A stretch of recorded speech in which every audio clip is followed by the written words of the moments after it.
Hello, usually I do some music for these CRP projects, but today I'm going to make a vlog. An interesting event has recently occurred at my high school. A transgendered woman has decided to run for prom queen. Now, I don't tend to associate very often with these high schoolers because they're high schoolers and I'm a college student and I have much, much better things to do with my time. However, I'm in this one group called You Go to My High School When, and when the group first started out, it was a very small group that just kind of made sarcastic comments about the school, like, you go to my high school when the lunch is really terrible, like real low humor. But it was better back in the day, and I'm still a part of that group and haven't recently been a very active member. But they've been having a lot of issues recently with just stupid. The admin of the page has just given up on a lot of the students, a lot of the people in the group, because she just can't police the things that she finds stupid, so she just lets them have it. And so there's been a lot of controversy and a lot of discussion about whether a transgender person can run for prom queen. And it's, as with most things, it seems that the people most vocal about it are the ones vehemently opposed. And so it's just been this very interesting thing to watch. Like, it almost seems like this group is imploding, which is no concern to you, viewer, but it's an interesting thing, and I just find it very interesting. But this is in relation to what we've been talking about in class, the multicultural approach and viewpoint of gender and sexual orientation and what have you. So I find it very interesting that this is happening right at this point, that this project is due. Did you notice I closed the blinds? The very common misconceptions that if you are born one gender, you are always that gender, and no matter what you do, you can't change that, has been something that has been just recurring again and again in this group.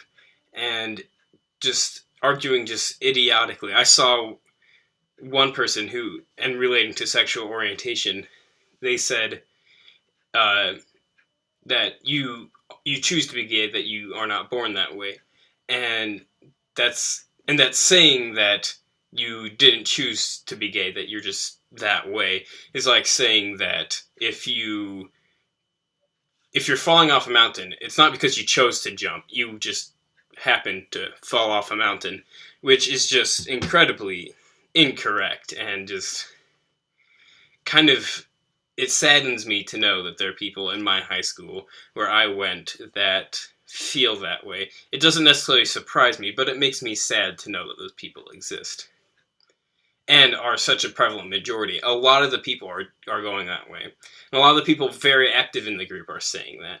But a lot of the people active in that group are also trolls, and I wouldn't want to be friends with them in real life, and I don't like them in the group either. But interestingly, like, people are making this huge deal about this thing that's really not a big deal. The actual admin of the page, who has recently gotten in onto the controversy, was actually in the prom court her senior year, my junior year. And she said, yeah, it doesn't matter. One day you're one of 5 people who is a tiny bit more important for this thing that no one really cares about. And then the next day, you're a normal person again. No difference. And so they find it this just really weird situation. And then another thing that happened was someone was like, hey, why doesn't this person just run for prom king instead? Which is completely missing the point. Part of me feels like that it's not so much about becoming prom queen as much it is as just a fight for transgendered rights in the school. A lot of people don't seem to understand the difference between sexuality and gender expression. And as it says in our readings and as we discussed in class, that gender identity is not the same as sexual orientation. In fact, I know a transgendered person who was a male and is now a female, but still has attraction to women. So their sexuality did not change, but their gender did. And previously, when I was in high school, there was a student who was gay and dressed very feminine and looked very feminine. But as far as I know, and I haven't had any connection with this person in many many years, but they did not identify as transgender, just gay. And even there was one time where they posted a status on Facebook that's like, if I get blinks so many likes, I will become a woman. And they managed to get all of the likes that were required for that to happen, because Facebook. Um, but then they posted a status later. It was like, that was totally a joke. I like being a boy. So that's a very interesting parallel to what's going on now. So there's someone who was born a male and is now a female, and they're running for prom queen. And so everyone is just kind of losing their mind about either, yes, this is the right thing, they can do this, and then a whole bunch of other people who are just thinking, this is wrong, I do not like this, I cannot stand for this. So my school is at an interesting crossroads right now. Another thing that makes this real interesting is just the aspect of having a student that is transgendered, because where do they lie? Because a lot of research has been devoted to the difference between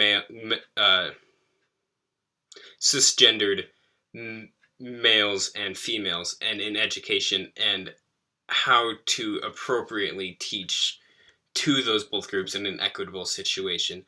And just, but how does this fall onto the spectrum? And it kind of shows itself through what's going on right now. How do the students react? How do the teachers react? What does the administration do? This is a very interesting space for things to happen in, and it will really just. I'm curious how the administration is handling it. I'm not on the ground there. In a paper put out by Loyola Marymount University, it argues for the importance of everyone to understand the LGBTQ community, and I feel like that is one thing that is not really happening right now. The school has to play a vital part in this, and they have to try to change the culture. And this is where it comes into multicultural education, trying to bring this culture that is often ignored and often thought of as wrong or immoral, and kind of bringing it to the surface and being like, this is a thing that does exist and we can't just deny it. To paraphrase what John Green said in a video, that human sexuality has always been more complicated than we have always wanted to make it. And we just have to accept that. This very situation and the big hubbub that is going on around it is exactly it's a good example of why we need multicultural education in schools. If, for instance, that this community were more accepted and viewed more as a normal thing, like it was talked about and wasn't just pushed off to the side like bikini bottom. Take your problems and move it somewhere else. That is not what we cannot do that in this situation. This is something that needs to be talked about, and it shows that by not talking about this and not trying to make it seem like an okay thing, a normal thing, that it just can cause major issues. Because it's not fun to watch this unfold. Like, lots of times you see these things happen on Facebook, and there's the people with the gifs, someone making popcorn is like, I'm getting my popcorn ready to start eating it and watch this. And I saw this, and it was just, this is appalling. All the people who are so close-minded and just so hating the situation and think that this is wrong, that we can't do this, or just misunderstanding it, like the person who said that they should run for king. It's just missing the point. And with a higher emphasis in multicultural education and bringing in the LGBT community and normalizing it, this could in a lot of ways have been alleviated. multicultural education. It's important. Though I must say that the student running for Prom Queen just must really have it together. In a paper called From Surviving to Thriving by Richard A. Friend at the University of Pennsylvania, he talks about a number of different factors that lead to people in the LGBT community to being successful and resilient. Among them, I was having like a good group of friends and supports, and just having a mental resilience. So kudos to this person for running for Prom Queen. I don't think I could do that in their situation. So if you want, you can subscribe. I don't know why you would, because I don't put out videos regularly. Like it if you like it. And if this is any good, you can share it, I guess.